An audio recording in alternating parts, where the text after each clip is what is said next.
Kwa majina ninaitwa Peter Makala Tumai. Mimi ni mzaliwa wa mkoa wa Singida, wilaya ya Iramba, Kiomboi.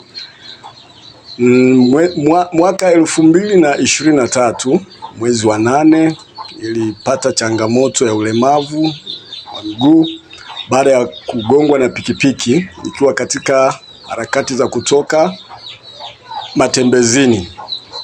Nakumbuka nilikuwa natoka kwenye kutazama mpira ambapo mechi ilikuwa inachezwa kuanzia saa 1 za jioni na ilimalizika muda wa saa 2 za usiku.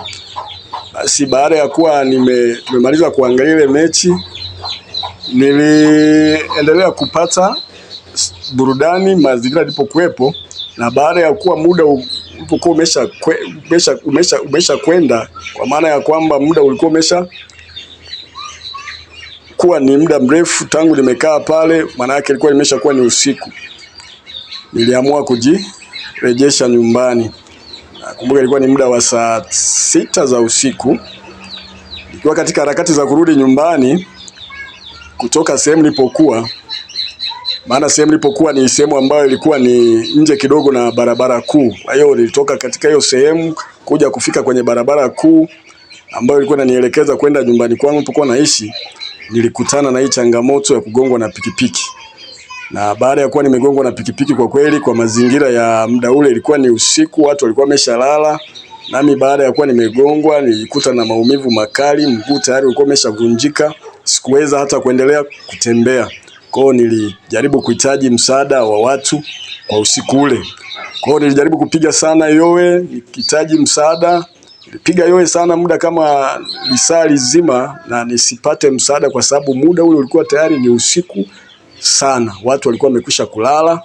Kwa hiyo nilikaa pale kwa maumivu makali mpaka baadaye sana watu wapita njia waliokuwa walipita nao muda ule walipata kuniona na kuja kujaribu kunisaidia kunitoa maeneo yale nilipokuwa nimepata ile ajali, kunipeleka hospitalini.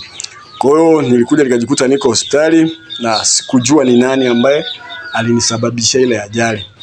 Baada ya kufikishwa hospitalini, nilishindikana kutibiwa katika hospitali niliyokuwa nimefikishwa. Baadaye waliandika rufaa ya kwenda hospitali nyingine. Na baadaye ilifanyika mipango kwa ndugu ambao nilikuwa nao, kaniwezesha nikapelekwa hiyo hospitali nikapata matibabu. Na nimekaa hospitalini kwa kweli muda mrefu, ndani ya miezi kama 5, sababu tangu ajali itokee 2023 mwezi wa 8 kuja nikatoka hospitalini mwezi wa 12 tarehe 24 nikawa huru. Na baada ya kutoka hospitalini kwa kweli nilifikia kwa ndugu ambaye ni mjomba, na nimekaa pale kwa mjomba wangu miezi kama 2, lakini kulingana na maisha ya kwamba ndugu hana uwezo sana wa kuweza kukaa kwa muda mrefu akikuhudumia, na kulingana na mazingira ambayo nilikuwa nayo mimi ya ulemavu, kwa hiyo inaonekana kama ninakuwa ni mzigo kwake.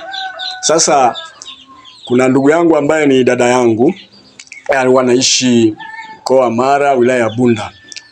Ni mtu ambaye tumezaliwa naye na tumezaliwa wawili, mimi nikiwa mkubwa na yeye ndo mdogo wangu. Kwa kuwa na yeye ni mwanamke, ni mtu ambaye ameolewa, aliniambia kwamba nifunge safari kwenda kwake. Na baada ya kuwa nimekwenda kwake, na hata leo hii ndo naishi hapa kwake, lakini kulingana na mazingira ya kwamba na yeye ni mtu aliyeolewa, kuna support ambayo ninapata si kwa kiasi kile ambacho mimi mwenyewe nahitaji, maana kuna mambo mengine ambayo yananihusu mimi kama mimi. Kiangalia binafsi na familia na watoto nao 5 ambao baada ya kuwa nimetoka kule Singida niliwaacha huko na mama yao. Nao watoto wanahitaji msaada kutoka kwangu, kwa maana wengi wao ni wanafunzi, na wanafunzi ambao mmoja yuko kidato cha kwanza ameingia mwaka huu, mwingine anatarajia kumaliza mwaka kesho darasa la 7, mwingine yuko darasa la 3, wengine bado ni wadogo, lakini nao ndo wanakimbilia kwenda kuanza shule. Kwa hiyo sasa kwa mazingira ambayo niko nayo kwa kweli inaniwia vigumu sana, maana yake hata dada ambaye ninaishi naye sina hakika kwamba anaweza akanisaidia kukamilisha ndoto za watoto wangu, kwa sababu yeye mwenyewe binafsi, dada yangu, ana familia naye ana watoto ambao tayari wameshakwisha anza kusoma na wengine wako sekondari, na watoto alionao kwa kweli ni wengi. Sasa ukiunganisha na hao wa kwangu, pia na mimi mwenyewe binafsi, support ya kuniwezesha, inakuwa ni mzigo mzito kwa kweli. Sasa binafsi mwenyewe kwa kweli nikawaza nikasema kwamba kupata ajali na kupata mazingira haya nilionayo, kwamba kuondolekewa na kiungo hiki mguu, si kwamba labda ndo mwisho wa ndoto zangu au ndoto za maisha. Kwa kweli niona kwamba mimi kabla sijaumia nilikuwa najishughulisha shughuli zangu vizuri za fundi finishing wa ujenzi wa nyumba. Kwa kweli nilikuwa nafanya kazi vizuri kipindi nilikuwa mzima, na ndio kazi ambayo ilikuwa inanipa maisha mjini.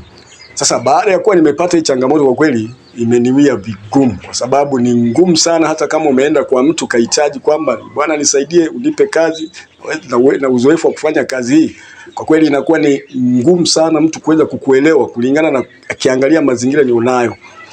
Sasa pamoja na mazingira haya nilionayo, nikakaa nikafikiria kwamba nifanyeje ili niweze kuendelea kujishughulisha nami nikapunguza huu mzigo mbele za watu.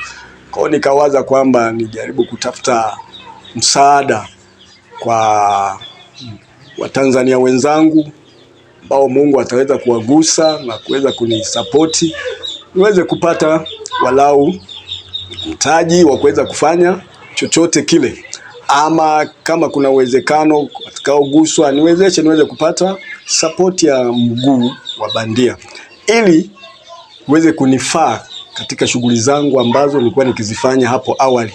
Na kwa kweli nikifanikiwa kupata hiyo, najua kabisa kwamba nitakuwa nimepunguza adha kwa watu na sitokuwa tegemezi tena, kwa sababu na hakika nitafanya kazi zangu vizuri, kwa sababu nimeona watu wakifanya vile ambao ni watu waliolemaa kama mimi, lakini baada ya kuwa wamewezeshwa viungo na kuwezeshwa mtaji wa kuendelea kufanya maisha, wanafanya vizuri. Nimekutana na mafundi ambao kwa nikifanya nao kazi, wengine ni walemavu, kwa wengine walemavu wa viungo vya mguu, wamevaa miguu ya bandia na kazi wanafanya vizuri na maisha yanaenda. Kwa hiyo mimi mwenyewe nikaona kwamba nikaangalia kuona kwamba mimi bado ni kijana ambao nahitaji kupambana. Kwa hiyo nikaona ni bora sana nijaribu kutafuta njia mbadala na kusema nizungumze na ndugu zangu wa Tanzania muweze kuniwezesha kwa lolote.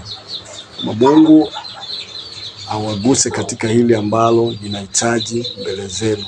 Namba yangu ya simu kwa mawasiliano zaidi ina namba 2. Namba ya kwanza ni ya Voda ambayo inaanza na